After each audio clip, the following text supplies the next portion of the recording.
Okay, so right across the way is a different elevator. It's an Otis Generation 1.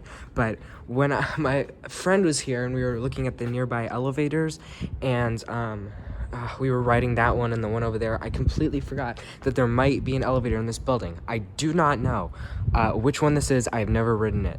And I also think it is not a hydraulic one because I mean, it goes pretty far up, but it could be. It could be. It seems to be a very much older model. Hello, everybody, and welcome back to another video. Now, in today's video, we're going to be doing a pretty much first look at this elevator over here. This makes it 3 elevators in a crossroads, and it's quite old, as you can see. We've got one, and then we have call. Interesting, right? It was on the 2nd floor, so it does not have auto call back, but doesn't smell awesome. Yeah, so we've got our temporary permit here. This is on the Otis Gen 1, and yeah, you can see behind there. To be used in case of fire only. Up here we have lighting. Of course, one of them's burnt out. Let's go ahead and try. There's no door close button, but there's door open. Ooh, okay. Okay, it's hydraulic, and it's pretty smooth, hey, actually. This is a pretty smooth elevator, I have to say.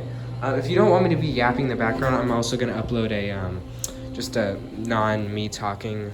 This is the in-depth one, but you can see it protrudes really far up. I mean, why does it go so far up? Does it have like some kind of assist? Yeah, that button's really yellowed. Oh, it's got.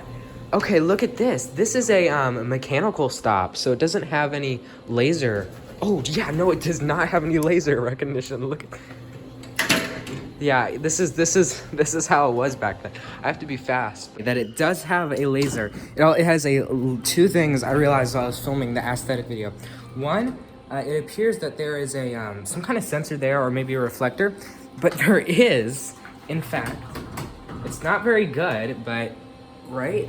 Ah, jeez. Hold on, let me flip the camera.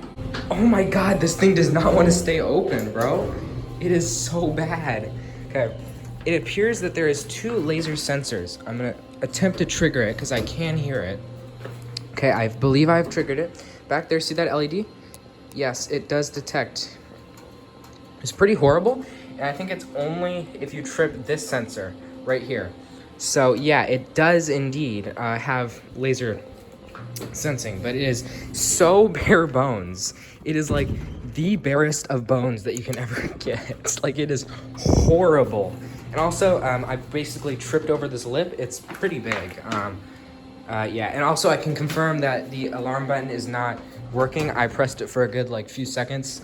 I pressed it as normal, like you press a normal button. Like I pressed it like that a couple times, like that, and it did not ring. So possibly if you hold it for a couple more seconds, it will start ringing. But at that point, I think you kind of lose control of whether it starts ringing or stops. But yeah, there's a ton of space up there. I wonder if it was made for like 3 floors, because like, see, my hand's gonna get chopped off. Oh, that's funny. At least it's just gonna get much closer than usual. Should I try the emergency alarm? How do you pull? Like, how do you? I'm gonna do it with door open just in case. There's nobody here.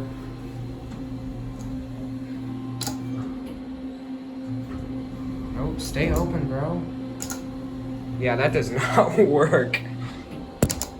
Yeah, okay, that does not work. That's concerning. That is slightly concerning. Maybe I have to hold it for like 3 seconds, but I'm sure as heck not doing that. I would assume door close manually is just pressing the button again. Yeah, okay. Oh no, that just opens the door again. Okay, and there's the fan is on too, as you can see. Actually, like, you can't really tell. Like, how do you pull this emergency stop? It's so weird. Yeah, the fan is definitely up there. It doesn't smell great, but we've got a singular door mechanism here. There's the outside, and my friend just said it was US square. But yeah, one last look here. Yeah, it looks pretty cool. And one more thing, I'm back home and I'm editing this video, and apparently these elevators are pretty vintage, and it did look very vintage. It was a pretty overall, and I know I'm kind of giving my opinion a lot on this, but it was a pretty cool experience, and I don't know, I'm surprised it's still working after all these years.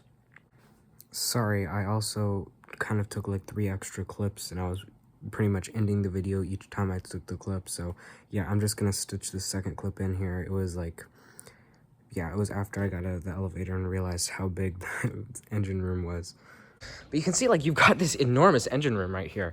Like, I don't know what the capacity is because it does not say. I could probably check. Let me check the, I'll check the license in there real quick. Also, 2 other things to note. I think under here it's a little bit hollow, so there might be even more machinery under there. So it's a pretty big thing, but if I check under here, there should be 2,500 pounds. So it's that enormous engine room for not that enormous of an elevator and not that strong of an elevator, as well as that extensive bit at the top, which probably a long time ago could have been a elevator that comes from the top. I forgot what that's called. But yeah, as you can see, yeah, it's definitely locked. Can you see in? God, that would be so. This is like a little freaking house. If I was homeless, I'm getting myself some lockpicks, and I have myself a little house here, bro. This is like the best spot. You get a vent, you get like this enormous shed and everything. But yeah, so I already filmed the outro and stuff, so now I'm gonna just cut it in. I wasn't planning on just editing this video, but yeah, here's the elevator. I'm glad I found it. So 3 elevators. Yeah, thanks for watching, guys, and I will see you in the next video, which is likely the Otis one or the Kone one. But yeah, cool.